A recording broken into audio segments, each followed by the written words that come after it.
ধানমন্ডির বাংলাদেশ আই হসপিটালে ১.৫ বছরের এক শিশুর ভুল চোখে অস্ত্রোপচার করার অভিযোগ উঠেছে। বাম চোখের বদলে অপারেশন করা হয়েছে ডান চোখে, এমন দাবি করেছেন শিশুর স্বজনরা। তারা জানান, ইর্তিজা নামের ১.৫ বছরের শিশুর বাম চোখে সমস্যার কারণে তাকে বাংলাদেশ আই হসপিটালে নেওয়া হয়। চিকিৎসক বাম চোখে সমস্যা নিশ্চিত করলেও অপারেশন থিয়েটারে নিয়ে ডান চোখে অস্ত্রোপচার করা হয়। ঘটনায় দোষীদের শাস্তির দাবি করেছেন তারা।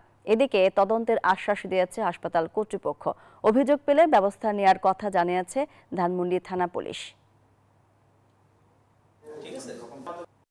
যখন বের করলো তখন ওর সেন্স আসতেছে তার একটু পরে আমরা ওর বাবা ওকে কোলে নিয়ে বলতেছে, আরে ওর তো মানে ডান চোখ অপারেশন করে ফেলছে, ওর তো বাম চোখ করার কথা ছিল।